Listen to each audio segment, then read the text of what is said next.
السلام علیکم ورحمۃ اللہ وبرکاتہ۔ الحمد للہ رب العالمین والعاقبۃ للمتقین والصلاۃ والسلام علی رسولہ الکریم۔ اعوذ باللہ من الشیطان الرجیم، بسم اللہ الرحمن الرحیم۔ لقد کان لکم فی رسول اللہ اسوۃ حسنہ۔ محترم حضرات، ہم سیرت رسول اکرم صلی اللہ علیہ وسلم پر سلسلے وار گفتگو کر رہے ہیں اور آج اس کا 275 سیریل ہے، 275۔ ہم بات کریں گے انشاءاللہ طہارت کے بارے میں۔ کل آپ کو ایک مختصر سا خاکہ بیان کیا تھا، تو سب سے پہلے ہم طہارت پر بات کریں گے۔ طہارت میں ہم 3 چیزوں پر بات کریں گے۔ سب سے پہلی چیز، طہارت کے سلسلے میں اللہ کے رسول نے کن چیزوں کو منع فرمایا ہے، وہ ہم کو معلوم ہونا چاہیے۔ دوسری چیز ہم بیان کریں گے کہ طہارت میں کن چیزوں کو اختیار کرنا ہے، اس کو ہم بیان کریں گے۔ اور تیسری چیز، اسلام میں اس کی اہمیت کیا ہے، اس پر ہم بات کریں گے۔ اللہ رب العزت سے دعا ہے کہ اللہ تعالیٰ صحیح بات کہنے کی اور صحیح بات سمجھنے کی توفیق عطا فرمائے۔ سب سے پہلے ہم طہارت کی اہمیت پر بات کرتے ہیں۔ اللہ کے رسول صلی اللہ علیہ وسلم نے فرمایا، مسلم شریف کی روایت ہے کہ طہارت نصف الایمان، کہ طہارت آدھا ایمان ہے۔ طہارت آدھا ایمان ہے۔ اس کے پہلے بھی ایک مرتبہ آپ کو یہ بات بتائی ہے کہ جو آدھا ایمان کہا جاتا ہے، اب ایک جگہ ہے کہ نکاح نصف الایمان، تو ایمان تو مکمل ہو گیا، بقیہ ڈپارٹمنٹ کدھر جائے گا؟ بھئی آدھا طہارت ہو گیا، آدھا نکاح ہو گیا، آدھا آدھا مل کر کیا ہو گیا؟ فل ہو گیا۔ یہ کیا ہے، اس کو پہلے سمجھ لیں۔ ایمان کے 70 شعبے ہیں۔ حدیث پہ آتا ہے ایمان کے 70 شعبے ہیں، اور جب 70 شعبے، جب لفظ 70 عربی میں استعمال ہوتا ہے تو اس سے مراد 70 نہیں ہوتا ہے۔ یہ عربی زبان میں بولنے کی ایک اسٹائل ہے۔ بے شمار جگہ آپ دیکھیں، کبھی وہ حدیث میں آتا ہے نا کہ اس کو 70 زخم لگے تھے، دوسرے کو بھی 70 زخم لگے تھے۔ ایسا کیسے ہو سکتا ہے دونوں کو برابر 70 زخم لگے؟ تو یہ بات یاد رکھیں کہ عربی زبان میں 70 کا لفظ ایک محاورے کے طور پر استعمال ہوتا ہے، جیسے اردو والے بات کہتے ہیں۔ آپ نے بھی آ کر کہا ان کے یہاں ولیمہ میں سینکڑوں لوگ تھے، انہوں نے بھی آ کر کہا فلاں جگہ ہم گئے تھے، وہاں بھی سینکڑوں لوگ تھے۔ اب اگر انگریزی والا جب سنتا ہے کہ یار یہ وہاں بھی اتنے ہی نمبر پہنچے، یہاں بھی اتنے ہی نمبر پہنچے، کیا چکر ہے یہ؟ تو یہ ایسے جیسے اردو زبان میں آپ سینکڑوں کا لفظ استعمال کرتے ہیں، ایسے عربی زبان میں بھی 70 کا لفظ استعمال ہوتا ہے۔ قرآن مجید نے بھی اس کا ذکر کیا ہے، اور احادیث میں تو کثرت سے ہیں۔ تو اس لیے کہ وہ جو ڈاؤٹ آپ کے دماغ میں اٹھ رہا، اس کو پہلے کلیئر ہونا چاہیے۔ تو ایمان کے بھی بے شمار ڈپارٹمنٹ ہے، تو اس میں سے ایک ایک فائل کے بارے میں ایک ایک شعبہ ہے۔ اس کے بارے میں کہا جا رہا ہے کہ طہارت آدھا ایمان ہے، یعنی پاکی صفائی کا ڈپارٹمنٹ اگر لیا جائے گا، نجاست ہے، نجاست کبریٰ ہے، نجاست صغریٰ ہے، وضو کرنا ہے، ان سب کو اگر اکٹھا کیا جائے تو یہ ایک ڈپارٹمنٹ بنے گا۔ اس کا آدھا ڈپارٹمنٹ پہلے کیا ہے؟ پاک ہونا نہیں ہے، پاکی حاصل کرنا۔ مثال کے طور پر ایک آدمی صاف ستھرا رہتا ہے، پاک صافائی الگ چیز ہے اور پاکی الگ چیز ہے۔ ایک آدمی گیرج میں کام کرتا ہے، کپڑا بہت گندا ہے لیکن پاک ہے وہ، تو پاکی الگ چیز ہے، صفائی الگ چیز ہے۔ تو یہاں پہ جو بات کہی گئی ہے طہارت و نصف الایمان، اس کا مطلب ہے اس شعبے کا آدھی چیز کیا ہے؟ پاکی ہے۔ اسلام کا جو مزاج ہے وہ یہ ہے کہ جو آپ کی فطرت ہے اس کو وہ قانون بناتا ہے۔ انسان کی فطرت ہے پاکی صفائی۔ اللہ کے رسول صلی اللہ علیہ وسلم نے فرمایا کہ بہت سی چیزیں فطرت میں، اس میں سے ایک آپ نے فرمایا کہ پاکی اور صفائی بھی فطرت ہے۔ ایک آدمی اگر گندا رہتا ہے تو اس کا مطلب یہ ہے، فطرت سے کسی کو ہٹانے کا طریقہ ہوتا ہے کہ آپ بچپن سے اس کو اس حالت میں رکھیں تو فطرت سے ہٹ جائے گا وہ۔ اگر آپ کو کسی کو فطرت سے ہٹانا ہے تو شروع سے آپ اس کو اگر ایک راہ پر چلائیں گے تو نتیجہ کیا نکلے گا؟ وہ فطرت سے ہٹ جائے گا۔ تو جو فطرت ہے پاکی صفائی، اللہ نے اسی چیز کو ایمان کا ایک جز بنا دیا، کیونکہ اسلام نیچرل ریلیجن ہے۔ تو فطرت کو جو طہارت کہا گیا، اور فطرت میں چونکہ یہ بات داخل تھی، لہذا اس کو اسلام کا ایک پارٹ ہونا چاہیے تھا۔ اس میں سب سے خطرناک چیز اللہ کے رسول صلی اللہ علیہ وسلم نے فرمایا کہ پیشاب ہے۔ پیشاب میں بہت احتیاط کی ضرورت ہے۔ اس کی وجہ بنیادی طور پر ایک 50 سے 60% لوگوں کا ہے کہ جب وہ پیشاب سے فارغ ہو جاتے ہیں تو وہ سمجھتے ہیں ہم فارغ ہو گئے ہیں اور قطرات ٹپک جاتے ہیں۔ اس وجہ سے اس بات کی بڑی اہمیت اسلام نے دی کہ پیشاب کے سلسلے میں کہ پیشاب کی چھینٹوں سے بچنا، پیشاب کے قطرات سے بچنا، اور جن لوگوں کو بیماری ہے ان کے لیے تو ایک الگ مسئلہ ہے، لیکن نارمل آدمی کے لیے بھی پیشاب سے بچنا بہت ضروری ہے اور اس میں احتیاط لازم ہے۔ اللہ کے رسول صلی اللہ علیہ وسلم نے ایک مرتبہ فرمایا کہ ایک بہت بڑے طبقے کو عذاب قبر اس وجہ سے دیا جاتا ہے کیونکہ وہ پیشاب کے قطرات سے نہیں بچتے ہیں۔ آپ لوگ غیر مسلم کو دیکھیں، خاص کر گاؤں میں، ہم نے یو پی میں دیکھا، یہاں مجھے نہیں تجربہ ہے، کہ اتنا چھوٹا لوٹا لے جاتے ہیں استنجا کرنے کے لیے۔ یہاں بھی دیکھا ہوگا آپ نے، وہ جب وہ لوٹتے ہیں تو لوٹے کو 3 لوٹے پانی سے مانج کر صاف کرتے ہیں۔ دیکھا نا، جس کو صاف کرنا ہے وہاں تو گندگی کر کے آ گئے ہیں، جو صاف تھا اس کو مزید صاف کر رہے ہیں۔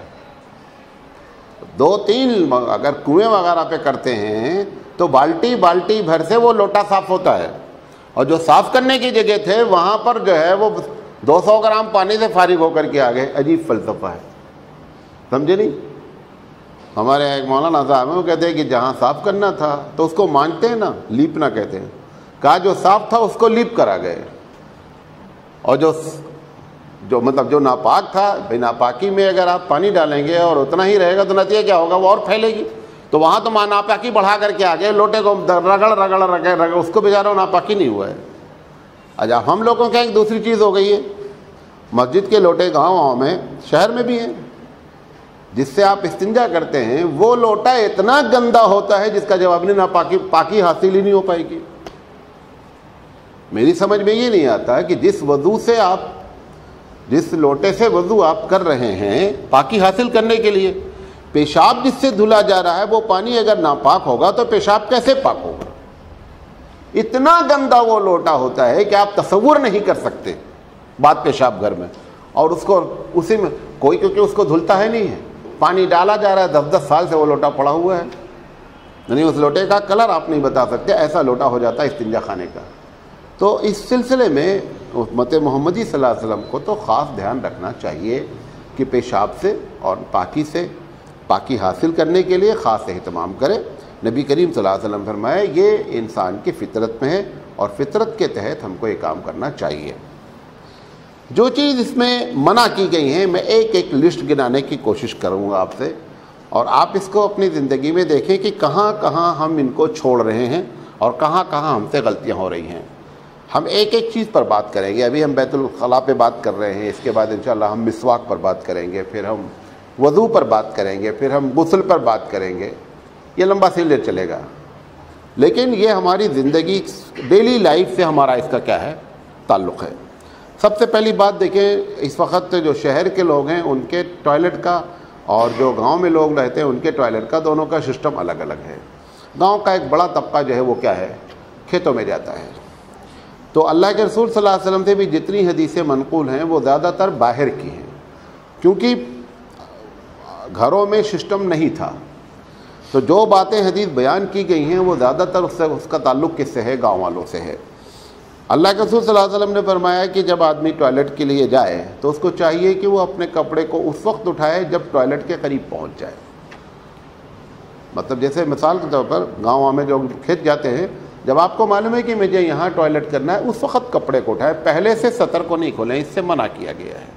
اچھا، اب سوال یہ ہے کہ ہم شہر کے لوگ ہیں، تو شہر کے لوگوں کے لیے اگر وہ ٹوائلٹ جس میں پردہ ہے اگر اس کے اندر داخل ہو گئے تو پھر اب جب چاہیں وہ اپنے کپڑے کو اٹھائے، اس میں کوئی قباحت نہیں ہے، نمبر 1۔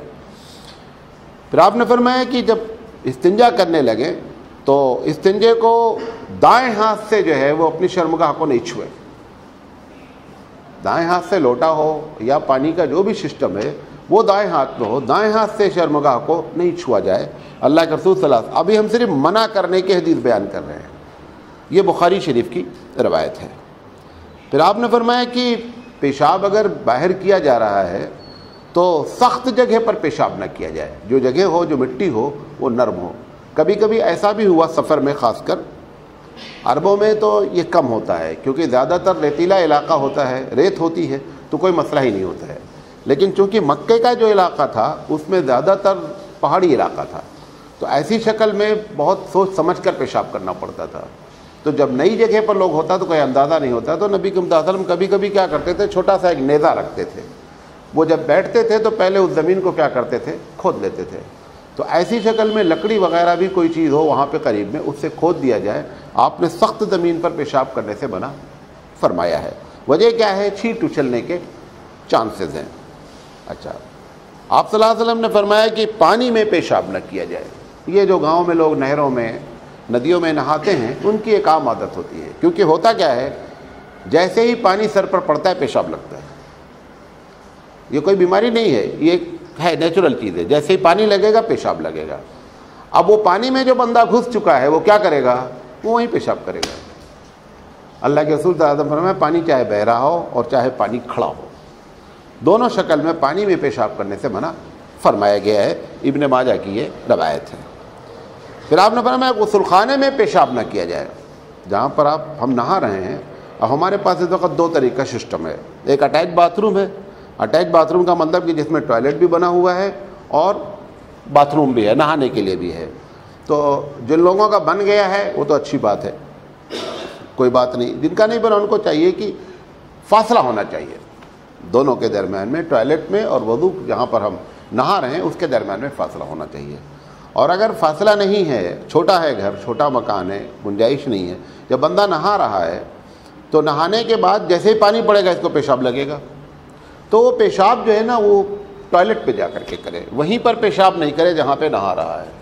اور بعض لوگوں کو جو بیماری ایک ہوتی ہے نا، آپ کبھی جائیں مرکز میں، تو ایک لوگ ہیں میں نے دیکھا ہے کہ پوری جماعت ختم ہو جائے گی، ان کا وضو نہیں ختم ہوگا. وضو کرتے رہیں گے پھر دوبارہ شروع کریں گے، وہ دوبارہ پھر کریں گے، امام صاحب سلام پھیر دیں گے، حضرت کا وضو نہیں ختم ہوتا ہے. اللہ کے رسول صلی اللہ علیہ وسلم نے فرمایا کہ جو لوگ پیشاب غسل خانے میں کرتے ہیں ان کو یہ بیماری ہوتی ہے، ان لوگوں کو یہ بیماری پیدا ہوتی ہے اور یہ وسوسے کی بیماری ہوتی ہے. اچھا، جب اس وقت تو سارے کے سارے باتھ روم کچے ہی ہوتے تھے تو مٹی ہوتی تھی، وہاں تو بہت زیادہ احتیاط کی ضرورت تھی. اسی لیے اللہ کے رسول صلی اللہ علیہ وسلم جب وضو فرماتے تھے غسل سے پہلے تو پیر نہیں دھلتے، وضو کر لیتے تھے، پورا نہا لیتے تھے، پھر اس جگہ سے ہٹ جاتے تھے اور ہٹ کر کے اپنا پیر مبارک جو ہے وہ بعد میں دھلتے تھے، کیونکہ جہاں پر کھڑے ہوئے وہ کچی زمین ہے. اچھا، اب وہ کچی زمین کی شکل تو نہیں ہے، لیکن یہ باتھ روم اس کچی زمین سے بھی بات خطرناک ہے، کیونکہ جو کانٹریکٹر ہیں ان کو وہ تمیز ہی نہیں ہے. 80% باتھ روم کا پانی ادھر پلٹ کر آتا ہے جدھر ہم نہا رہے ہیں. جدھر سلوپ ہونا چاہیے ادھر سلوپ ہی نہیں ہے، پانی پلٹ کر الٹا آ رہا ہے جدھر ہم نہا رہے ہیں. وہ کچی زمین سے ہی بدتر ہو گیا، کیونکہ اس کو تو ایک قطرہ بھی نہیں سوکھنا ہے. وہ جو پکی زمین پر ہے اس کو تو ایک قطرہ بھی نہیں سوکھنا ہے. اب اگر ایسی شکل میں کسی کا باتھ روم ہے تو ایسی شکل میں اس کو چاہیے کہ جب وہ باتھ روم سے فارغ ہو جائے تھوڑی دور آ کر کے یا کہیں الگ جا کر کے پیر کم سے کم گھٹنے سے لے کے نیچے تک پھر سے دھلے وہ. اور یہ اللہ کے رسول صلی اللہ علیہ وسلم نے جو منع فرمایا کہ پیشاب نہیں کرو، کیونکہ اگر کچی زمین ہوگی اور پیشاب کیا جائے گا تو بہت خطرناک ہے. اب پانی جس باتھ روم میں ٹھہر رہا اس میں اس سے زیادہ خطرناک ہے. لہذا جیسے ہی بہتر تو شکل یہ ہے کہ سب سے پہلے پیشاب کر لیا جائے پھر نہایا جائے. پانی پڑنے کے بعد نہانے کی کیفیت، وہ جو پیشاب کی کیفیت ہے وہ ہو ہی نہیں. آپ پہلے پیشاب کر لیں اس کے بعد. تو غسل خانے میں پیشاب کرنے سے سختی سے منع فرمایا گیا، ابو داؤد کی روایت ہے. پھر آپ نے فرمایا کہ سائے دار درخت کے نیچے پیشاب پاخانہ نہ کیا جائے. گاؤں میں راستہ چلتے ہیں لوگ، بیٹھتے ہیں اٹھتے ہیں، آپ نے وہاں بھی سختی سے منع فرمایا. آپ نے فرمایا کہ 3 لوگوں پر لعنت ہے. ایک ان لوگوں پر کہ جو پانی جہاں پر ہے، بعض بات تو کرناٹک وغیرہ کے گاؤں ہیں جو تالاب ہوتے ہیں وہیں سے پورا پینے کا سب کا پانی آتا ہے، وہاں پر وہ خاص اہتمام کرتے ہیں کہ جانور میں جانا نہیں پائے، کوئی اس میں نہا نہیں سکتا. یہ ساری چیزیں ہوتی، چپل بھی وہ باہر اتارتے ہیں. تو یہ ساری احتیاط کرنی چاہیے. آپ نے فرمایا پانی جس مقام پر ہو وہاں پر پیشاب نہیں کریں. آپ نے فرمایا سائے دار درخت کے نیچے پیشاب نہیں کریں. پھر آپ نے فرمایا کہ جو راستہ عام ہے اس راستے میں بیٹھ کر پاخانہ نہ کیا جائے. آپ دیکھیں ہوں گے ریلوے کے کنارے ایک بڑی تعداد صبح پاخانہ کر رہی ہے اور اب ان کی شرم حیا کیا ہے ختم ہو چکی ہے.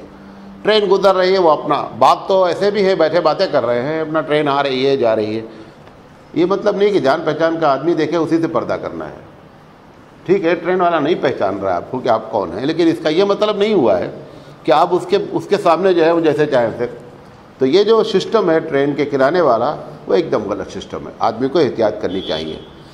اللہ کے رسول صلی اللہ علیہ وسلم اس سے بھی منع فرمایا کہ آدمی کسی کے سامنے پیشاب پائخانہ کرے۔ آپ صلی اللہ علیہ وسلم کی عادت تھی کہ آپ دور چلے جاتے تھے۔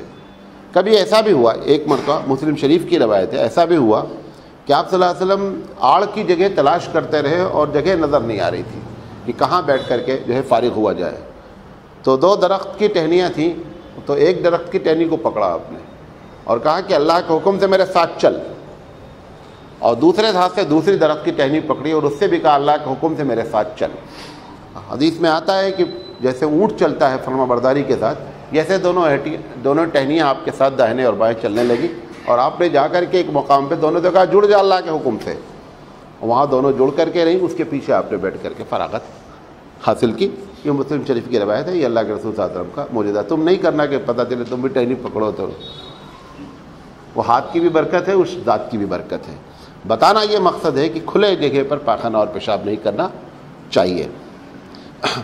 آپ صلی اللہ علیہ وسلم نے سلام کرنے سے اور جواب دینے سے بھی منع فرمایا، ابو داؤد کی روایت ہے۔ ویسے تو بات کرنے سے منع فرمایا ہے کہ ٹوائلٹ میں کوئی عادی بات نہیں کرے۔ دیہاتوں میں ایک بڑا طبقہ ہے، دونوں چاروں مل کر جائیں گے، عورتیں جائیں گی، باتیں ہی کرتی رہیں گی وہاں بھی، اور مرد بھی بات کرتے رہتے ہیں، ایک دم غلط طریقہ ہے۔ اللہ کے رسول صلی اللہ علیہ وسلم نے سختی سے منع فرمایا۔ اگر کوئی مجبوری ہو جائے گھر میں یا باہر کہیں بھی ٹوائلٹ میں، تو ایسی شکل میں تھوڑی بات کی جا سکتی ہے، علماء نے اس کی اجازت دی ہے۔ مثال کے طور پر کچن میں عورت نے گوشت چڑھا دیا، اب بھول گئی، وہ آ گئی ٹوائلٹ میں، اب اسے یاد آیا کہ گوشت تو جل کے خاک ہو جائے گا، اب اتنا بول دیتی بھائی گوشت بند کرو وہاں سے اندر سے، اتنا بولنے کی اس کی اجازت ہے کیونکہ دوسرا نقصان بڑا ہونے جا رہا ہے۔ لیکن جو عام عادت لوگوں کی ہے، جیسے کبھی اگر کسی کو پکارا گیا وہ ٹوائلٹ کے اندر موجود، ہاں بھائی میں یہاں ہوں، یہ ایک دم غلط بات ہے۔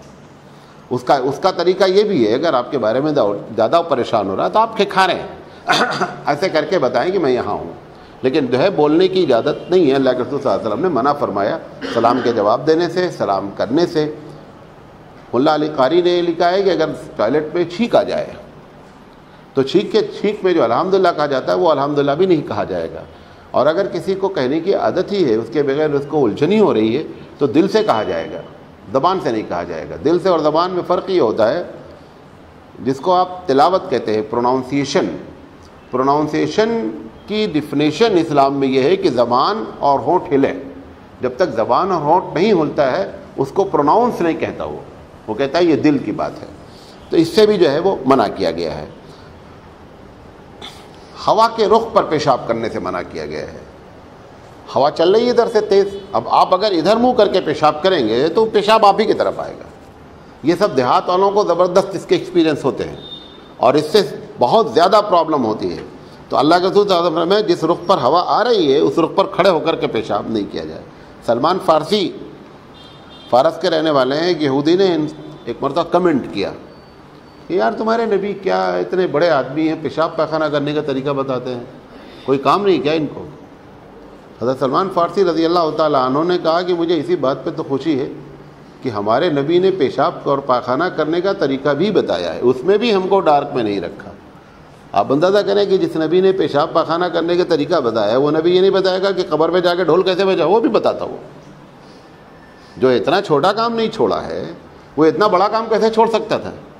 تو یہ لوگ جو ہم اپنی طرف سے باتیں کہتے ہیں، یہ بتانا چاہتے ہیں کہ اللہ کے رسول صلی اللہ علیہ وسلم نے ہم کو پورا گائیڈ نہیں کیا ہے، ہم کو ڈارکنیس میں چھوڑا ہے۔ جب یہ آدمی بات اپنے عمل سے کہتا ہے، یہ بہت بڑا الزام ہے رسول اکرم صلی اللہ علیہ وسلم پر۔ قرآن مجید کہتا ہے کہ وما هو علی الغیب بدنین، یہ نبی کوئی چیز چھپا کر نہیں لے گیا ہے، ساری چیزوں کو آپ کے سامنے بیان کر کے لے گیا ہے۔ کھڑے ہو کر پیشاب کرنے سے منع کیا گیا ہے۔ آپ اچھی طرح جانتے ہیں کہ کئی حدیثیں ہیں، مسلم شریف کی روایت سیاستہ میں کئی حدیثیں موجود ہیں جس میں اللہ کے رسول صلی اللہ علیہ وسلم نے بیان فرمایا کہ آدمی جو ہے وہ کھڑا ہو کر پیشاب نہیں کرے۔ کبھی ایسی مجبوری ہو گئی، خاص کر پبلک پلیس میں جہاں پر جو ہے کموڈ سسٹم ہوتا ہے، وہاں پر کھڑے ہو کر پیشاب کرنا ہی افضل ہے۔ اگر آپ بیٹھ جائیں گے مزید گندے ہو جائیں گے۔ اور جو پبلک کموڈ ہوتا ہے ایئرپورٹ وغیرہ پہ یا کہیں اور، تو بعض ایئرپورٹ جو مسلم کنٹریز کے ایئرپورٹ ہیں اس میں تو خیال رکھا جاتا ہے کہ وہ وضو کے ساتھ کر دیتے ہیں، لہذا وہ صاف ستھرا رہتا ہے۔ لیکن بقیہ جو کموڈ سسٹم ہوتا ہے اس میں تو ریلوے میں تو بہت بڑا مسئلہ ہوتا ہے۔ تو سب سے پہلے اپنے صاف کرنے سے پہلے اس کو صاف کرنا پڑتا ہے۔ وہ صاف کر کے ہی بندہ اس سے فارغ ہو سکتا ہے۔ ایسی جگہ پر اگر آپ کھڑے ہو کر پیشاب کرنا چاہتے ہیں، پیشاب کرنے کی اجازت ہے۔ اللہ کے رسول صلی اللہ علیہ وسلم نے خزیمہ کی حدیث ہے اور دوسری بھی حدیث ہے۔ ایک حدیث تو یہ ہے کہ اللہ کے رسول صلی اللہ علیہ وسلم نے کھڑے ہو کر پیشاب کیا، 6 کی حدیث ہے، کئی جگہ ہے۔ حضرت ابو ہریرہ رضی اللہ تعالیٰ عنہ نے اس کی وجہ بیان فرمائی کہ جس وقت آپ نے پیشاب کیا وہ جگہ گندی تھی، وہاں بیٹھا نہیں جا سکتا تھا، اگر بیٹھ جاتے تو آپ کو مزید گندگی لاحق ہو جاتی، لہذا آپ نے کھڑے ہو کر پیشاب کیا۔ تو وہی کیفیت یہ کموڈ میں بھی موجود ہے کہ وہاں پر اگر آپ بیٹھ جائیں گے اس کے اوپر تو مزید کیا ہو جائیں گے، گندے ہو جائیں گے۔ ایسی جگہ پر کوئی آدمی اگر کھڑے ہو کر پیشاب کرتا ہے تو کر سکتا ہے۔ دوسری شکل یہ ہو سکتی ہے کھڑے ہو کر پیشاب کرنے کی کہ بیٹھنے کا سسٹم ہی نہیں ہے۔ بعض جگہ ایسا ہوتا ہے کہ کھڑے ہو کر ہی پیشاب کرنے کا سسٹم ہے اور بندے کو برداشت نہیں، تو بس مجبوری شکل میں جو ہے وہ کھڑے ہو کر پیشاب کیا جا سکتا ہے۔ آپ نے سوراخ میں پیشاب کرنے سے منع فرمایا، سوراخ میں، بل میں۔ ایک صحابی ہیں، بہت بزرگ صحابی ہیں، سعد بن عبادہ رضی اللہ تعالیٰ عنہ، جو مدینہ کے خاندان تھے، خزرج اور ایک اوس، یہ اس کے سب سے بڑے تھے، لیڈر تھے۔ ان کے جو انتقال کے بارے میں ہمارے پاس تاریخی روایت ہے کہ پیشاب کرنے، سوراخ میں پیشاب کرنے کے بعد ہی ان کا انتقال ہوا۔ تو جو صحیح روایتیں ہیں وہ یہ ہے کہ سعد بن عبادہ رضی اللہ تعالیٰ عنہ نے کسی سوراخ میں پیشاب کیا۔ اللہ کے رسول صلی اللہ علیہ وسلم نے فرمایا کہ سوراخ میں جانور بھی رہتے ہیں اور سوراخ میں جن بھی رہتے ہیں، لہذا ان کو تکلیف پہنچتی ہے، لہذا سوراخ کرنے سے آپ نے منع فرمایا، سوراخ میں پیشاب کرنے سے۔ اب چاہے ان کو اس وقت تک یہ حدیث نہیں معلوم تھی یا یہ کہ لاپرواہی ہو گئی، بہرحال انہوں نے جب پیشاب کیا تو سوراخ میں گیا، اس میں جن تھا، اور اس نے اٹھتے ہی وہاں سے جو ہے وہ سانپ کی شکل اختیار کی یا کوئی شکل اختیار کی اور فوراً ان کا انتقال ہو گیا۔ صحابی کہتے ہیں کہ اتنا تیز زہر چڑھا تھا کہ پورا بدن سیاہ ہو گیا۔ تو سعد بن عبادہ کے بارے میں یہ صحیح روایتیں ہیں، صحیح روایت ہے کہ ان کا انتقال سوراخ میں پیشاب کرنے سے ہوا۔ بعض لوگوں کا کہنا ہے کہ جب ان کا انتقال ہوا، جس وقت پیشاب کیا اس وقت ایک آواز آئی، اور آواز میں جو آواز آئی اس کے الفاظ یہ تھے کہ قتلنا سید الخزرج، کہ ہم نے خزرج کے سردار کو قتل کر دیا۔ جب پوچھا گیا اللہ کے رسول سے کہ یہ آواز کیسی ہے، بعض لوگ کہتے ہیں کہ بعض صحابی نے کہا کہ میں نے سنا، اور نبی کے صلی اللہ علیہ وسلم سے پوچھا نہیں گیا، بلکہ ان صحابی نے یہ جملہ سنا کہ قتلنا سید الخزرج، کہ میں نے خزرج کے سردار کو قتل کر دیا۔ تو صحابی نے کہا کہ وہ جن تھا جس نے ان کو جو ہے وہ قتل کیا اور اس کو تکلیف پہنچی، لہذا اس نے یہ حرکت کر ڈالی۔ کھلی جگہ سے منع کیا گیا ہے، کھلی جگہ پر پیشاب پاخانہ، یعنی پردے کا آڑ ہونا چاہیے۔ اگر ایک آدمی کو پیشاب کی پاخانے کی حاجت ہے، آپ دیکھیں مسجدوں میں بعض لوگ نماز پڑھ کر فوراً پیشاب کھانے جاتے ہیں، سمجھ نہیں لیتے یہ کیا چکر ہے۔ ایک آدمی نماز پڑھ چکا، نماز پڑھا، بعض ایسے بھی ہیں جو فرض نماز ہی سے فارغ ہوئے ہیں ابھی، اور کھٹ سے کہاں ہیں، لائن لگائے ہوئے، یہ کاہل لوگ ہیں۔ یہ کیا ہے، وضو جو کیے ہوئے ہیں نا اس کو توڑنے کے چکر میں وہ نہیں ٹوٹتا، فارغ ہو جاؤ، نماز ہو نہیں ہو وہ الگ مسئلہ ہے۔ اللہ کے رسول صلی اللہ علیہ وسلم نے سختی سے منع فرمایا ہے کہ اگر پیشاب اور پاخانہ لگا ہوا ہے تو آپ پہلے نماز چھوڑ دیں، پہلے اس سے فارغ ہو پھر پیشاب کریں۔ اب وہ بندہ کاہل کیا کرتا ہے، اگر کسی کو خدا نہ خواستہ اچانک لگے وہ ایک الگ مسئلہ ہے، لیکن اتنے لوگوں کو اچانک نہیں لگتا جتنے لائن لگائے ہوئے وہاں۔ وہ بتا رہے ہیں کہ یہ ان کو پہلے سے پیشاب لگا تھا، وضو کی کاہلی سے بچنے کے لیے بندہ کیا کر دیا ہے، جا کر کے نماز پڑھ لیا ہے۔ اور ہمارے یہاں تو امام اعظم رحمۃ اللہ علیہ کا فتویٰ یہ ہے، بلکہ 3 امام کا فتویٰ یہ ہے کہ ایسی حالت میں نماز پڑھنا مکروہ ہے۔ اور اللہ کے رسول صلی اللہ علیہ وسلم کی جب حدیث ہے تو بعض لوگ کہتے ہیں مکروہ تحریمی بھی ہے، کہ ایسی شکل میں کبھی بھی نماز نہیں پڑھنی چاہیے، کیونکہ نماز کا تعلق دل لگنے سے ہے۔ جب بندے کا دل ہی نہیں لگے گا تو نماز پڑھنے کا فائدہ کیا ہوگا، لہذا اس سے بھی پرہیز کرنا چاہیے۔ اللہ کے رسول صلی اللہ علیہ وسلم نے پیشاب کرنے کی جگہ پر وضو کرنے سے منع فرمایا ہے۔ جہاں پر مرد پیشاب کرے وہیں پر وضو نہیں کرے، کیونکہ اگر وہ وضو کرے گا تو یہ کچی زمین میں ہوتا ہے کہ مثال کے طور پر پیشاب کیا اور وہیں لوٹے پہ بیٹھ کر کے کیا کر رہا ہے، اس کے قریب میں تھوڑا سا ہٹ کر کے کیا کرنا چاہیے، وضو کرنا چاہیے۔ اور اگر باتھ روم ہم لوگوں کی طرح جیسے باتھ روم ہے ایسی جگہ پر ہے تو خیر پیشاب کی جگہ پر وضو نہیں ہوتا ہے۔ گرم پانی سے استنجا کرنے سے منع کیا گیا ہے، گرم پانی سے استنجا سے منع کیا گیا، طبرانی کی روایت ہے۔ اور عربوں میں یہ ایک بیماری پائی جاتی ہے بڑی کثرت سے، کیونکہ عرب میں جو پانی آتا ہے نا، نیچرل پانی جو ٹنکی سے آتا ہے وہ ٹھیک ٹھاک گرم ہوتا ہے، ٹھیک ٹھاک اتنا گرم ہوتا ہے کہ آپ ظہر کا وضو کر ہی نہیں سکتے اس پانی سے. وہ اتنا گرم ہوتا ہے کہ آپ ایسے کر کے پوچھ ہی سکتے ہیں, دھل نہیں سکتے. تو اگر اس پانی سے استنجا کیا جاتا ہے تو ایسی شکل میں بواسیر کی شکایت ہوتی ہے. بواسیر ایک بیماری ہے, وہ بیماری کی شکایت ہوتی ہے. تو اللہ کے رسول صلی اللہ علیہ وسلم نے اس سے منع فرمایا کہ آدمی گرم پانی سے استنجا کرے. قبلے کے رخ منہ کرنا یا قبلے کی جانب پشت کرنا, پیٹ کرنا, یا اس کے لیے بھی اللہ کے رسول صلی اللہ علیہ وسلم نے منع فرمایا. قبلے کے احترام کے لیے بخاری شریف کی روایت ہے کہ کسی بھی شکل میں آدمی کو چاہیے. اس میں تھوڑا سا اختلاف ہے مسئلے میں. امام شافعی رحمۃ اللہ علیہ کا کہنا یہ ہے کہ اگر کھلی ہوئی جگہ ہے تو یہ حدیث منع کی گئی ہے, اگر گھر میں ہے تو اس کی اجازت ہے. امام اعظم رحمۃ اللہ علیہ کہتے ہیں کہ جہاں پر منع کیا گیا وہاں پہ مطلق ہے, لہذا حدیث کا احترام کرتے ہوئے گھر میں بھی اس بات کا خیال رکھا جائے گا, اور کیا کیا جائے گا, باہر بھی اس بات کا خیال رکھا جائے گا. تو ان کے یہاں ہے کہ اگر میدان میں کیا جا رہا ہے تو قطعی حرام ہے, ناجائز ہے, مکروہ تحریمی ہے. ہمارے یہاں دونوں جگہ, گھر میں بھی مکروہ تحریمی ہے اور کیا ہے, باہر بھی مکروہ تحریمی ہے. قبلے کی طرف نہ پیٹ کی جا سکتی ہے اور نہ منہ کیا جا سکتا ہے. اگر کسی کا گھر ایسا بنا ہوا ہے کہ ایسے قبلہ پڑتا ہے کارنر کا, اب ایسی شکل میں اگر ایسے ٹوائلٹ ہے پھر کوئی مسئلہ نہیں ہے. ایسی جگہ پہ آپ اگر وہ ٹوائلٹ ایسے لگ رہا ہے لیکن قبلہ ایسے ہے, تھوڑا سا ترچھا ہے, تو اس کو پیٹ نہیں مانا جائے گا, ایگزیکٹ قبلہ ہونا چاہیے. یہ وہ چیزیں تھیں جو کہ منع کی گئی ہیں. اب اللہ کے رسول صلی اللہ علیہ وسلم نے طہارت میں جو کرنے کے کام ہے وہ بتا رہا ہوں. آپ نے فرمایا کہ جب آدمی سو کر کے اٹھے تو اس کو چاہیے کہ سب سے پہلا کام وہ کرے کہ اپنے ہاتھ کو 3 مرتبہ دھوئے. یہ روایت بخاری شریف کی ہے. جب ہم اٹھتے ہیں تو ہم کو چاہیے کہ سب سے پہلے اپنا ہاتھ دیں. اس کی وجہ کیا تھی اس وقت کہ جو ان کے برتن ہوتے تھے, اب برتن میں, بالٹی میں, یا جہاں پر آج بھی پانی کی شارٹیج ہوتی ہے, یہاں بھی ہوتا ہے کہ جو پانی میٹھا کم آتا رہتا ہے, تو اب جہاں پہ نل کا سسٹم نہیں ہے کھارے پانی کا, میٹھا پانی بالٹی میں بکٹ میں بھر کر رکھا گیا ہے. اب بندہ صبح اٹھ کر کے اگر وضو کرنا چاہتا ہے تو وہ جب وہ جگ میں کیا کرے گا, جب پانی نکالنے کے لیے ہاتھ ڈالے گا پوری بالٹی ناپاک ہوگی. آپ نے فرمایا کہ این عبادت یہ ہو, اسے معلوم نہیں کہ اس کے رات نے ہاتھ کہاں گزاری ہے, لہذا اس کو چاہیے کہ پہلے کیا کرے, اپنا ہاتھ دھلے. اب سوال ہے کہ وہ پانی کہاں دھلائے ہاتھ دھلنے کے لیے؟ کراس کوسچن یہ بھی ہے نا کہ جب ہاتھ ڈالے گا ہی نہیں بالٹی میں تو پانی کہاں سے لائے. تو ہم نے بعض لوگوں کو دیکھا ہے کہ باقاعدہ اس رات میں اہتمام رکھتے ہیں ایک الگ چھوٹی سی بالٹی پانی کا, اس میں سے پانی کیا کرتے ہیں, ہاتھ دھل لیتے, پھر بڑی بالٹی میں پانی وغیرہ میں ہاتھ ڈالتے ہیں. امام مالک رحمۃ اللہ علیہ کا کہنا ہے کہ وہ جو پانی ہاتھ دھلا گیا ہے صبح, یہ پانی طاہر ہے, مطہر نہیں ہے. طاہر مطہر سمجھتے ہیں, یعنی پانی بذات خود پاک ہے لیکن کسی کو پاک نہیں کر سکتا یہ پانی. جیسے وضو کے پانی کے بارے میں بھی یہی رائے ہے کہ جو آپ وضو کا پانی جو بچ جاتا ہے تو یہ پانی کیا ہوتا ہے, بذات خود پاک ہے لیکن اس سے کوئی چیز پاک نہیں کی جا سکتی ہے. کیوں؟ کیونکہ اس کے اندر گناہ ملوث ہو جاتے ہیں, لہذا وہ پانی کیا ہوتا ہے, ناپاک ہو جاتا ہے.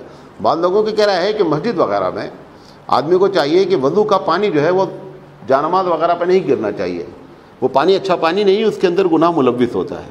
تو اس طریقے سے سو کر اٹھنے کے بعد بھی جو ہے آدمی کو چاہیے, سنت طریقہ یہ ہے کہ سب سے پہلے جب اٹھے تو اپنے ہاتھوں کو دھلے.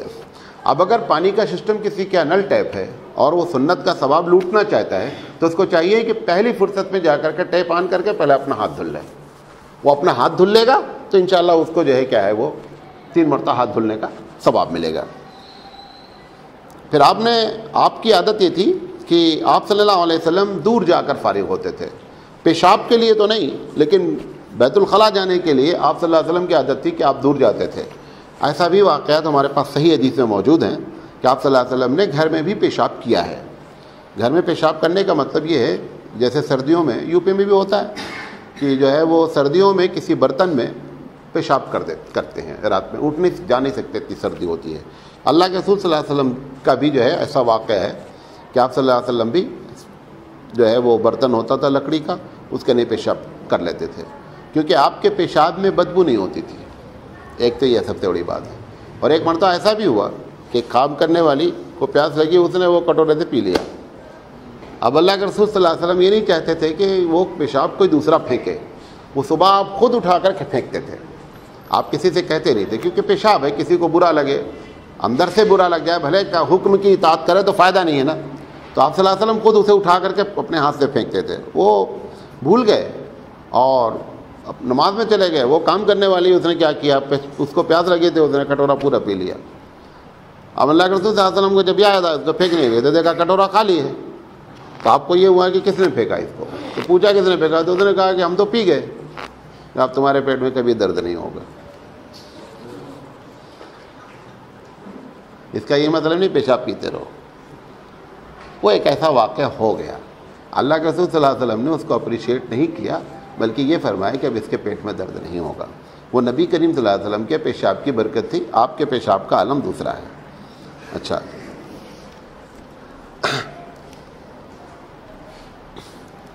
سخت زمین کو کھرچ کر پیشاب کرنا, آپ نے بتایا تھا نا کہ سخت زمین پر نہیں کرنا. اب سخت زمین پر اگر کرنا ہو جائے تو اس کو کھرچ کر جو ہے پیشاب کرنا چاہیے. پیشاب پاخانہ جب ہمارا جو ٹوائلٹ ہے اس میں تو ایک جگہ اسپیشل خاص جگہ ہے. میدان میں تو کوئی جگہ ہے نہیں, تو میدان میں وہ داہنا پیر رکھنے کا بائیں پیر رکھنے کا آپ کانسیپٹ نہیں کر سکتے ہیں. یہ جو ہمارے بتایا جاتا ہے کہ آپ جب بیت الخلاء میں داخل ہوں تو پہلے بایاں رکھیں, نکلے تو داہنا رکھیں, اس کی حدیث کہیں نہیں لکھی ہوئی ہے. آپ کو یہ بتا دیں, آج یہ مسجد پر قیاس کیا گیا ہے. مسجد اچھی جگہ ہے, وہاں پہ داخل ہونے کے لیے داہنا پیر اندر کرنا ہے اور نکلنے کے لیے بایاں پیر پہلے لانا ہے. یہ مسجد کا اینٹی ہے ٹوائلٹ, اس لیے یہ مسئلے کو قیاس کر لیا گیا ہے. میرے علم میں حدیث نہیں ہے. اب حدیث اگر کسی کو معلوم ہو تو بتائے تو میں ایکسیپٹ کر لوں گا, لیکن میرے علم میں کوئی حدیث نہیں ہے. اور اس کی لاجک ہے حدیث نہ ہونے کی, کیونکہ جب ٹوائلٹ ہوتا ہی نہیں تھا, میدان میں لوگ جاتے تھے, تو میدان میں داہنا اور بایاں کا کوئی کانسیپٹ نہیں ہو سکتا تھا. تو اللہ کے رسول صلی اللہ علیہ وسلم جب وہ وہاں پہنچتے تھے اور جب ارادہ کرتے تھے اپنے کپڑے کو سطر کھولنے کا, اس وقت آپ بسم اللہ پڑھتے تھے. اور بسم اللہ پڑھنے کے بعد اللہم انی اعوذ بک من الخبث والخبائث, یہ حدیث سے ثابت ہے. اور یہ جو ابھی حدیث میں نے پڑھی آپ کے ساتھ, یہ ابن شہبہ کی حدیث ہے. تو ایسی شکل میں وہ جو داہنا پیر اور بایاں کا پیر کی بات ہے وہ حدیث غالباً نہیں ہے. لیکن چونکہ خراب جگہ ہے اس لیے قیاس کر کے بائیں کو داخل ہونے کے لیے اور داہنے کو نکلنے کے لیے بیان کر دیا گیا ہے. نبی کریم صلی اللہ علیہ وسلم جب بیٹھتے تھے تو آپ بائیں رخ پر بیٹھتے تھے. جب ٹوائلٹ میں بیٹھتے تھے تو آپ نے یہ سب کرنے کا طریقہ بتا دو, منع کی بات ختم ہو چکی, کرنے کے کام. جب آپ بیٹھتے تھے تو آپ ٹیکا بائیں ہاتھ کا ایسے لے لیتے تھے, یا کم سے کم ایسے بیٹھنے کے بجائے ایسے بیٹھتے تھے. بات سمجھے میری, ایسے بیٹھتے تھے. اس میں حکیموں نے تو بڑی بڑی فضیلت لکھی ہے, اور ان سے انہوں نے کہا ہے کہ جن لوگوں کو قبض ہوتا ہے ان کو چاہیے کہ وہ ہمیشہ ایسے ہی بیٹھیں, تھوڑا سا جو ہے بائیں طرف کیا ہو جھکے ہوئے رہیں, تو اس سے کیا ہوگا کہ آدمی کا قبض نہیں ہوگا. آپ صلی اللہ علیہ وسلم کی بھی عادت مبارکہ تھی. علامہ ابن قیم رحمۃ اللہ علیہ نے بھی اس بات کو لکھا ہے کہ آپ صلی اللہ علیہ وسلم جو ہے بائیں ہو کر کے بیٹھتے تھے. سنن کبریٰ میں بھی یہ روایت ہے. بائیں ہاتھ کا استعمال آپ فرماتے تھے, دائیں ہاتھ کا نہیں بلکہ بائیں ہاتھ کا استعمال کیا جاتا تھا. بخاری شریف کی روایت ہے.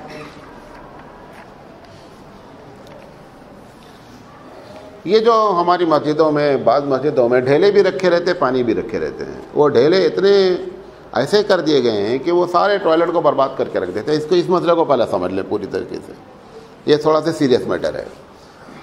اللہ کے رسول صلی اللہ علیہ وسلم ایک آیت نازل ہوئی کہ اللہ فلاں قوم کو بہت پسند کرتا ہے کیونکہ وہ لوگ طہارت میں بڑے ہی اعلیٰ ہیں.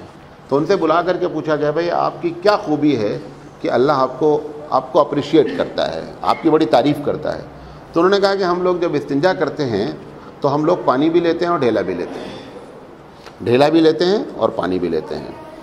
یہ پانی اور ڈھیلے کا پورا مسئلہ سمجھ لیں. اگر صرف ڈھیلے سے استنجا کیا جا رہا ہے, چاہے بڑا استنجا ہو اور چاہے چھوٹا استنجا ہو, دونوں شکل میں استنجا ہو جاتا ہے, چاہے بڑا ہو اور چاہے چھوٹا ہو. اب جن لوگوں کو لوز موشن آ رہا ان کا تو نہیں ہو پائے گا. ایسے آدمی کے لیے ڈھیلا استعمال کرنے کا ایک فائدہ کیا ہوتا ہے کہ پانی کم لگتا ہے. تو جہاں پہ پانی کی شارٹیج ہوتی ہے وہاں پر, اور یہ کام باہر ہو پائے گا, آپ کے یہ فلیش سسٹم میں نہیں ہو سکتا ہے کہ آپ ڈھیلے کی بوری بھی رکھیں اور جو ہے پانی بھی رکھیں. یہ وہیں کے لیے بات کہی گئی ہے جو کھلے ہوئے میدان میں کرتے تھے, تو ان کو ہر جگہ ڈھیلا میسر رہتا تھا, تو ڈھیلا بھی استعمال کر لیتے تھے, پانی بھی استعمال کر لیتے تھے. لہذا اگر ایک آدمی صرف ڈھیلے سے کر کے پاکی حاصل کر لے گا, پاکی ہو جائے گی. شرط کیا ہے کہ گندگی لگی نہیں رہنا چاہیے. آپ سوچیں نہیں میں نے ڈھیلا کر لیا گندگی بھلے لگی رہی ہے، مطلب نہیں ہے، گندگی کا صاف ہونا ضروری ہے۔ اور چھوٹے استنجے کے لیے اللہ کے رسول صلی اللہ علیہ وسلم نے فرمایا کہ تین پتھر سے یا 3 ٹکڑے سے جو ہے وہ استنجا کرنا سنت ہے۔ بعض لوگ کیا کرتے ہیں ہوشیاری، پتھر کو گھما کے کر لیتے ہیں، یہ نہیں کر سکتے۔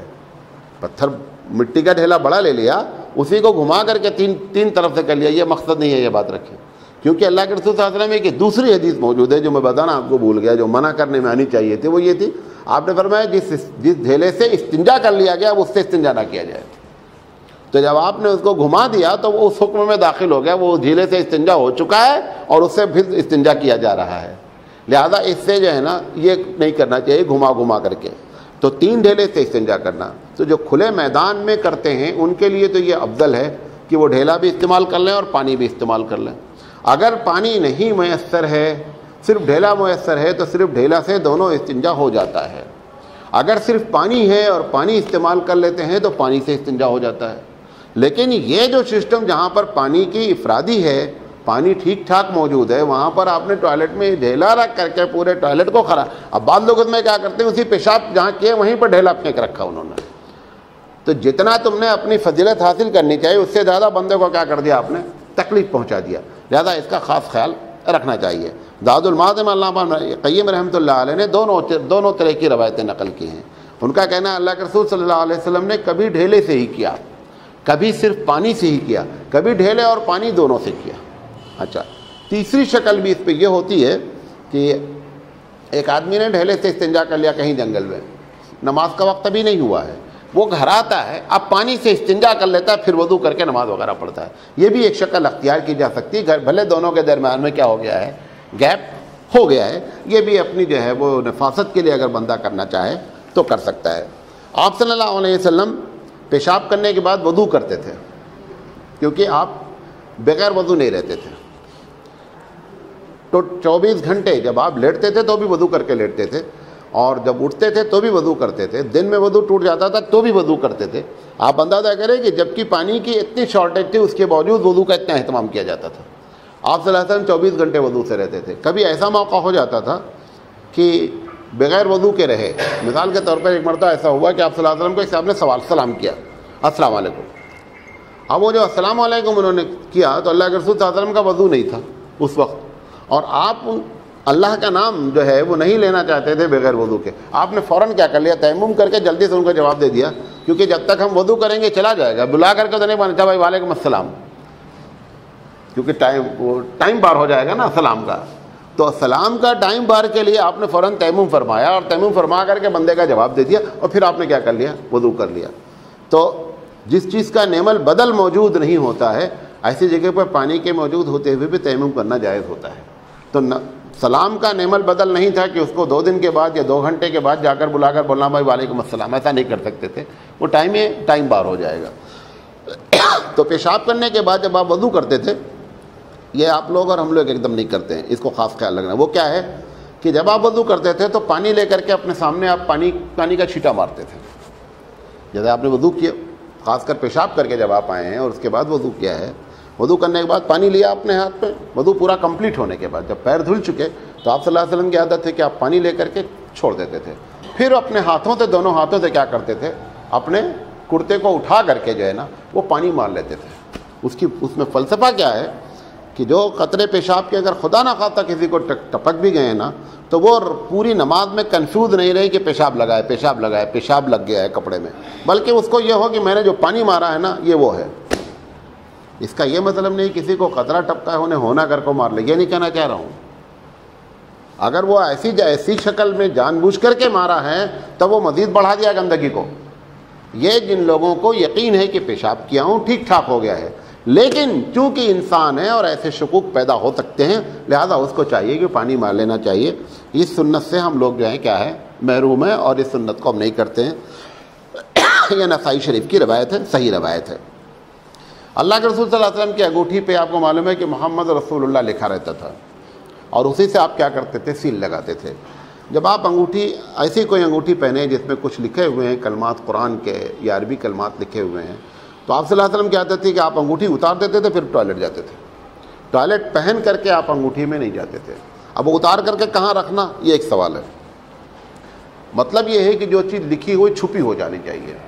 اسی لیے جو لوگ تعویذ پہنے رہتے ہیں قرآنی تعویذ، وہ تعویذ کو اسی لیے وہ کیا بولتا ہے موم جامہ میں کر کے کپڑے میں لپیٹ کر پلاسٹک میں لپیٹ کر پہنو، کیونکہ اگر اس حالت میں بندہ ٹوائلٹ میں جائے گا تو گنہگار نہیں ہوگا. لیکن اگر وہ کھلی ہوئی ہے نظر تو انگوٹھی میں کیا ہوتا ہے لکھا ہوا تھا، اور وہ لکھا ہوا اللہ کے رسول کا نظر آتا تھا. لہذا آپ صلی اللہ علیہ وسلم کیا کرتے تھے کہ اس کو پہلے اتار دیتے تھے. دونوں روایتیں ہیں کہ اتار کر کبھی جیب میں رکھ لیا گیا اور کبھی اتار کر کے گھر میں رکھ دیا گیا پھر آپ گئے. تو دونوں شکل اختیار کرنی چاہیے. ابو داؤد شریف کی روایت ہے. جب وہاں سے فارغ ہوتے تھے تو صابن کا زمانہ تو نہیں تھا آج جیسے صابن کا زمانہ ہے. آپ صلی اللہ علیہ وسلم زمین پر ہاتھ مارتے تھے دونوں. آپ کو معلوم ہے زمین ویسے بھی اینٹی بائیوٹک ہے ان سب چیزوں کے لیے. تو زمین پر ہاتھ مارتے تھے، وہ مٹی سے لے کر کے آپ کیا کرتے تھے اپنے ہاتھ کو خوب رگڑ رگڑ کے دھوتے تھے. تھوڑا سا پانی اس میں ڈال دیتے تھے، جہاں سوکھی رہتی تھی نا تو پانی ڈالتے تھے، آپ رگڑتے تھے تو کیا ہوتا تھا اگر اس کی جگہ پہ کوئی آدمی صابن استعمال کرتا ہے تو وہ سنت کو ملحوظ رکھتے ہوئے صابن کا تو استعمال کرنے کا ثواب نہیں ملے گا، اس کے مقصد کا ثواب ملا تھا. کل جو بات آپ نے بتائی میں نے کہ مقصد صفائی حاصل کرنا ہے، لہذا ایسی شکل میں آدمی کو وہاں سے نکلنے کے بعد فوراً ہاتھ دھلنا چاہیے، چاہے پیشاب کیا ہو اور چاہے پاخانہ کیا. دونوں شکل میں اس کو چاہیے کہ عادت بنائے کہ اللہ کے رسول صلی اللہ علیہ وسلم کی سنت یہ ہے کہ بندہ وہاں سے فارغ ہونے کے بعد اپنے ہاتھوں کو دھلے. آپ صلی اللہ علیہ وسلم جب پیشاب پاخانے کے لیے بیٹھتے تھے تو پیروں کو ملا کر نہیں بیٹھتے تھے، چوڑے کر کے بیٹھتے تھے. اس پر بھی صحیح حدیث موجود ہے ابن خزیمہ کی، صحیح ابن خزیمہ کی، کہ آپ صلی اللہ علیہ وسلم جب بیٹھتے تھے تو آپ کے پیر مبارک جو ہے نا وہ دونوں حصوں کو چوڑا کر کے رکھتے تھے. چوڑا کرنے کے رکھنے میں کیا ہے دو فائدے ہیں. ایک تو یہ ہے کہ حاجت صحیح ہوتی ہے، اور دوسری چیز یہ ہے لیکن یہ موٹا آدمی نہیں کرنا، پتہ چلا نیچے گر گئے تم. اپنی باڈی کا خاص خیال رکھ کر کے کرنے کا ہے. لیکن جو عام نارمل آدمی ہیں ان کو چاہیے کہ چوڑا کر کے بیٹھنا چاہیے. تو اس کے دو فائدے ہیں. پہلا فائدہ یہ ہے کہ جو پیشاب ہے وہ آپ کے ٹانگوں کے حصوں میں نہیں لگے گا، چھینٹیں نہیں اچھلیں گی بھی تو آپ تو وہاں تک پہنچے گی نہیں. اور دوسری یہ ہے کہ اس سے حاجت جو ہے وہ بہت اچھی طریقے سے کھل کر کے ہوتی ہے. لہٰذا ان باتوں کے لیے اللہ کے رسول صلی اللہ علیہ وسلم جب بیٹھتے تھے تو آپ اپنے پیر مبارک کو کیا کرتے تھے پھیلائے رہتے تھے. بیہقی کی روایت ہے کہ نبی کریم صلی اللہ علیہ وسلم اگر کبھی سر کھلا ہوتا تھا تو ٹوائلٹ جاتے ہوئے سر ڈھانک لیتے تھے. ٹوائلٹ جاتے ہوئے سر ڈھانک لیتے. مولانا اسرائیل نے بھی جو ہے آداب مجلس لکھا ہے، اس میں آداب زندگی اس میں بھی بات لکھی ہے کہ آداب ٹوائلٹ میں سے یہ ہے کہ بندہ جب ٹوائلٹ جائے تو اس کو سر کو ڈھانک لے. بعض لوگوں کا تجربہ ہے، حدیث نہیں ہے، کہ یہ جو فالج کا اثر ہوتا ہے، بہت سے لوگوں کو آپ دیکھیں فالج کا اثر جو ہے نا وہ ٹوائلٹ میں ہو جاتا ہے بہت زیادہ. تو ان کا اپنا تجربہ ہے ایک بزرگ کا، واللہ عالم، حدیث نہیں ہے یہ، کہ اگر آدمی سر ڈھکا ہوا رہتا ہے ٹوائلٹ میں تو اس کو فالج کے اثرات نہیں ہوتے. لہذا آپ سنت سمجھ کر کے جب بھی ٹوائلٹ جائیں تو سر کو کیا کریں ڈھانک کر کے جائیں. نبی کریم صلی اللہ علیہ وسلم ننگے پیر ٹوائلٹ نہیں جاتے تھے، گرچہ جنگل ہی میں جانا رہتا تھا لیکن ننگے پیر آپ نہیں جاتے تھے. یہ بعض علاقوں کا کلچر بن گیا ہے کہ ٹوائلٹ جائیں گے تو چپل اتار دیں گے اور اندر چپل نہیں پہنے رہیں گے، ایک دم سنت کے خلاف ہے. ٹوائلٹ میں آدمی کو چپل ضرور پہننا چاہیے، بھلے باہر نہ پہنے. باہر ننگے رہنا بغیر چپل کے رہنا تو ثابت ہے، لیکن ٹوائلٹ میں اللہ کے رسول صلی اللہ علیہ وسلم جب بھی ٹوائلٹ گئے اسپیشلی چپل پہن کر کے گئے ہیں. لہذا اس بات کا خاص خیال رکھنا چاہیے. یہ جو ہے وہ یہ جو دونوں روایت، سر ڈھانکنے والی روایت اور چپل والی روایت، ان کو تین حدیثوں نے نقل، بیہقی نے نقل کیا ہے، مسند احمد میں بھی روایت نقل کی گئی ہے، اور ابن خزیمہ میں بھی روایت نقل کی ہوئی ہے. جب نبی کریم صلی اللہ علیہ وسلم وہاں سے فارغ ہوتے تھے، یہ ختم کر دیں پوری بات، نبی کریم صلی اللہ علیہ وسلم فارغ ہوتے تھے تو وہاں فارغ ہونے کے بعد آپ غفرانہ کا آپ یہ پڑھتے تھے دعا. بعض روایتوں میں دوسری دعائیں بھی منقول ہیں. اگر دوسری دعائیں بھی جو منقول ہیں، جیسے زاد المعاد ابن ابن قیم رحمۃ اللہ علیہ نے، مسند احمد نے نقل کیا ہے کہ الحمدللہ الذی اذھب عنی الادھا وعافانی، یہ دعا بھی منقول ہے. اگر کوئی یہ بھی پڑھتا ہے یہ پڑھ سکتا ہے، لیکن جو غفرانہ کا ہے یہ دعا زیادہ صحیح حدیث سے ثابت ہے. حدیث یہ بھی صحیح ہے لیکن غفرانہ کا کی روایت کثرت سے آئی ہے. یہ باتیں آپ کے سامنے بیان کرنی تھی کہ جو صرف اور صرف جو ہے وہ ٹوائلٹ کے بارے میں تھی. آپ اندازہ یہ کریں کہ ہم جس نبی کے ماننے والے ہیں، آپ دیکھیں 40 منٹ صرف یہ لگا کہ ٹوائلٹ کے سلسلے میں. ابھی میں یہ دعویٰ نہیں کر سکتا کہ میں ساری باتیں بتا دی ہوں، ایک حد تک ہی میں کہہ سکتا ہوں کہ ساری باتیں بتا دی ہیں، لیکن ساری باتیں ابھی بھی بتائی جا سکتی ہیں، بہت سی باتیں، لیکن جو ہمارے ضروریات زندگی کی تھی وہ انشاءاللہ بیان کی ہیں. کل انشاءاللہ اس کے آگے بات کریں گے. باخر دعوانا ان الحمدللہ رب العالمین.